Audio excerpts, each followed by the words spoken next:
This is Miami All Access. 4 wins in a row. Was this the biggest of the big, or how big was it?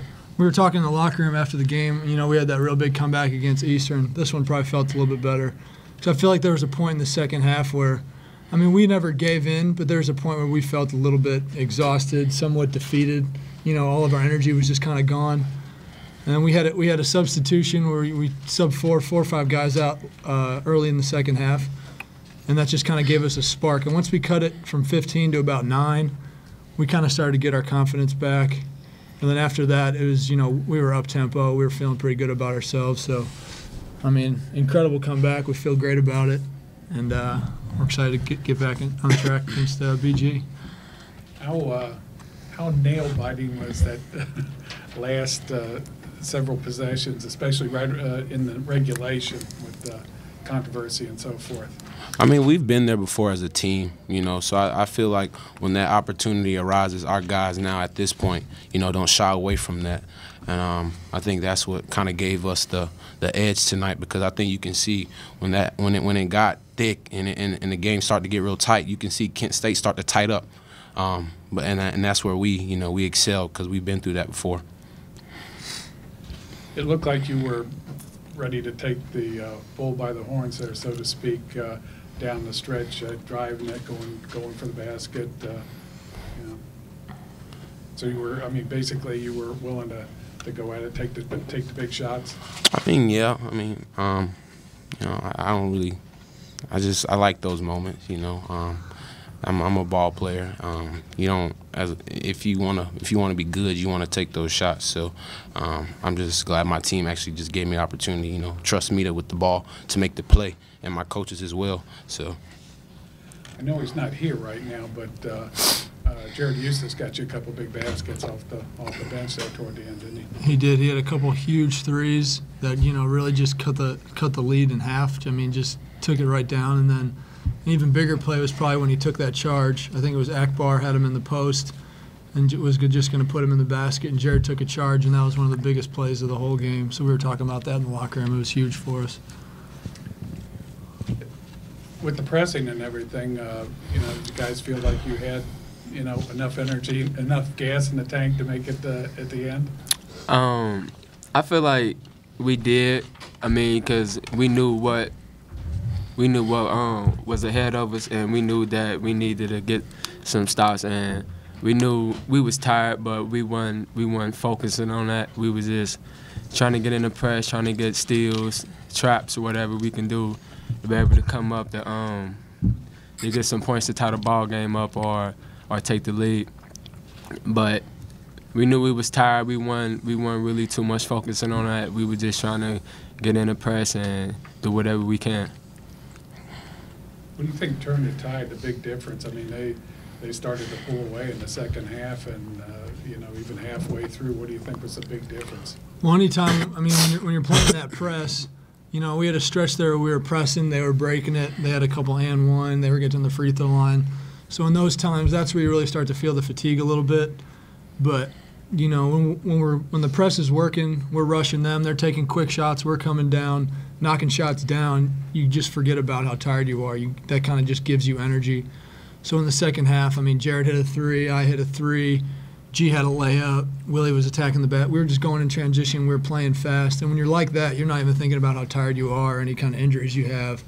You build off that. And as soon as you smell that fear in the other team while you're pressing, I mean, it just becomes easy. You know exactly where they're going to throw it. The press is working. And when we've worked on this, we've been in those situations. So we were very confident down the stretch. When we went to overtime, I was completely confident that we would pull it out. Was this a game where there were actually two good defenses facing off? I know in the first half it probably showed up a little bit more, but pretty good defenses on both ends, right? Yeah, it was pretty good. I mean, their bigs gave us some trouble early on the boards, and you know, Hall hurt us early. But you know, as the game wore on, we started being more aggressive, attacking them on the inside. He had some fouls. He fouled out, so that was big for us. You know, we just kept up the aggression, and that kind of combated any kind of defensive pressure they were hurting us with. And getting to the foul line again serves you guys well? Yeah. Go ahead, E. Real good, yeah. I mean, like I said, when Hall fouled out, I think everybody knew, and the coaches as well, drive game. Let's get it in the paint. And plus we were in the 1-and-1. And then once we got in the double bonus, it wasn't no question where we was going to take it. We was going to take it downhill and make a play at the rim, make them have to guard us. So that's what we did. Go back 6, 8 games, something like that. It's starting to seem like a long time ago. Having trouble with the finishing and everything now, it's almost like it's your time. That's just how it works. Once you experience some success and you get a taste for it, it becomes contagious. Everybody, because it's addicting. So when you get in these situations and you start to feel like even a slight sliver of chance that you can pull a game out, you're just going to pounce on it. So we've gotten over our problem of starting off slow, and we just have much more toughness. We're embracing the physical moment. And, it's really starting to pay off. We're doing a lot of guys who weren't doing the little things early on in the season are now, and it's a lot of things that people may not recognize but are huge for our success. It's not just about scoring points. So, everybody's just really embracing their role, and that's the biggest chip to our success. Is this a good time of year to be pulling it together? Absolutely. It's all that matters. Wow. That was my statement outside of the locker room after the game. Certainly an interesting game. One of our main concerns from the very beginning was our team looked fatigued, and I tried to get through that for the first couple of days of practice here. We had a short turnaround and just trying to get some energy because we're asking our guys to do a lot, and coming off of 2 tough road games, didn't have a quick turnaround time. And I thought it showed up for a good 30 minutes of the game. We just did not have energy, and it looked like we were just fighting to get it, and there was nothing there. And you have to credit Rob and his group. They're good, and Jimmy Hall is one terrific basketball player, and they just made it hard for us. They came in, and obviously they've been playing extremely well and put us in a tough predicament. But the one thing I'll say about this team is that as this season has progressed, we've had different guys at different times that have stepped up. And more than anything, about this team that I'm proud of is their character. Because I think it's evident now, and that it showed, because there's been times throughout the season where this team could have tucked it in, and they didn't. And tonight, we had various guys step up, but Eustace comes in and hits 2 big threes. You go back to the Bowling Green game. Eustace comes in, I think he has like 14 points in 11 minutes, steps up. So it's just been a different guy. Willie Moore playing exceptionally well, no turnovers, 5 assists. Makes a pitch-ahead pass to G, and Giovanni McKnight makes an unbelievable finish with the left hand. And I was on 10 at that time, and I probably wasn't as concentrated as I needed to be because I was a little frustrated with a call. And that's certainly part of the game, and I understand that. But proud of our guys, but I certainly want to tip my hat to Kent and that group for that effort that they put in, because we had to have a lot of things go right, but we also had to capitalize on them, and we did. When's the last time you shot 44 free throws in a game? I don't remember. I want to say there was a game last year possibly where we shot a ton of free throws. I can't remember which game, but what's funny is Eric's misses tonight. It was uncharacteristic of Eric. He's 12 of 18 and he misses early. He misses his free throws early. Of course, he makes them down the stretch. I think he misses 1 down the stretch. But Eric was beat up. He took a knee in the previous game, and had fallen on his back. So for the past couple of days, we're just trying to get him to the game. And, he suited up for practice but didn't go through much, and just get him warm. And, he was starting to get there. So the Wednesday game would have been perfect. But we had to turn it around a day early. And, wow. That's all I can say, man. But the free throws would have to be It was a big part. One of the ingredients in the formula for this win streak you've got. Oh, no doubt. I mean, we're 34-44, 77%. And, as you look at that, I've talked about it to the team. If we can get to the line, it's part of the ingredient of being able to win basketball games, limiting your turnovers. I think we had, 7 Is that right? 7 turnovers in this game.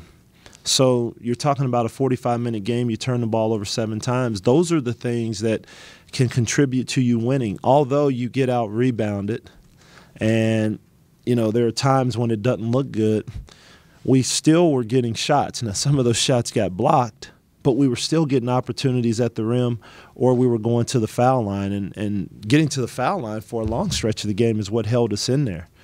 And then, of course, when you're finally able to, make some buckets and, Sully makes his threes. And, I could go down the line of guys contributing and the different things because I don't want to leave anyone out. But what a team effort. When you met them up there, they had a couple guys missing. How much different was it preparing for, this for them this time? Well, they didn't have Brewer and they didn't have Jimmy Hall, and they still beat us. So it speaks to how good of a team they are. I mean, they're good, and sometimes you watch them and you may not see it, but they have big guards. They can switch ball screens. They can guard multiple positions. And they can all really move their feet. So it's hard on you. But obviously with those 2 guys coming back, we knew we had our hands full. But, we had the opportunity to play them here at home. We're right there up at their place, and we lost that. And, I always say we didn't give it away. Good teams find a way to win, and they found a way to win. But, for a while there, I didn't know if we were going to be able to withstand Jimmy Hall. Because, he about had his way for a long period, and then we decided to just go small and just be scrappy and just fight, and that's what the group did. They were up on you, looks like 15 points with 15:58 in the second half but they I didn't understand. When was the last time they were up 15? I don't even remember now. I'm just looking here right now, and I saw them up 15 at the 15:58 mark. What was it at 7 minutes? At the 7-minute mark, what was it? 12 with 3:15 to go. Okay. Yeah, well, I'm just saying that. Right. In order to was there any point in time where the guys were not freaking out, but how'd they maintain and just chip away? Well, at the 15:58 mark, I don't think they freaked out. I want to say that was during a time where I believe I subbed 4 guys, and it might have been during that time. And I thought that group brought some energy. It was either right before or right after that because we were searching for energy. We left Sullivan in, and we brought in 4 guys off the bench, and just to try to get it going, just to do something. But the timeouts were not panicked. They literally were just trying to encourage the guys, search for your energy, find it, stick together, make a couple of plays, and if you make a couple of plays, we get this thing to single digits, and let's just play it out. And then, of course, we didn't do that, and I wasn't sure what it was, but it's a 12-point game, I guess, with 3-something to go. So now what you're trying to do from a coaching perspective is, one, you're trying to manage the clock.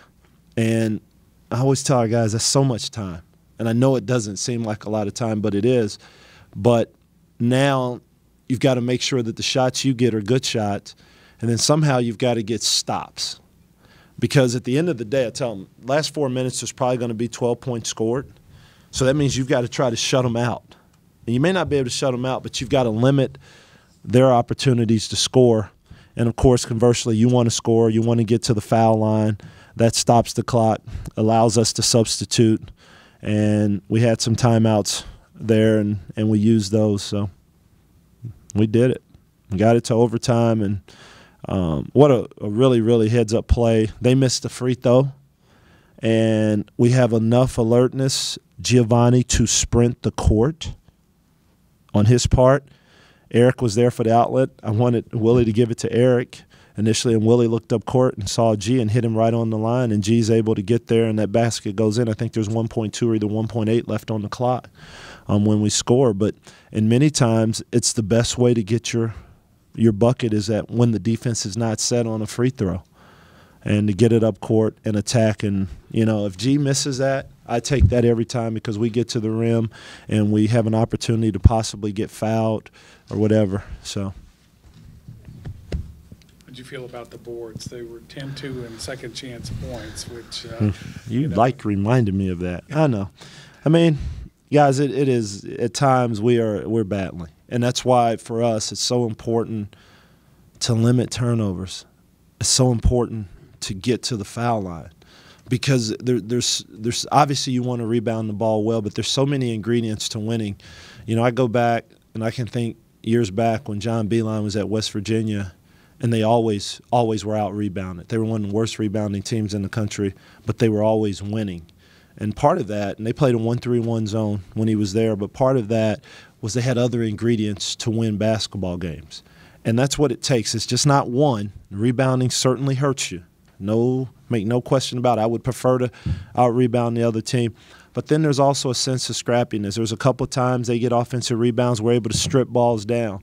We're able to just sort of come up with loose balls, 50-50 balls. It's one of the things we talk about. So now this team has to be the team that also comes up with all the 50-50 balls. And so if you put together all those different ingredients, there are times you can overcome the rebounding. And when we went to the smaller group, we rebounded better, quite frankly.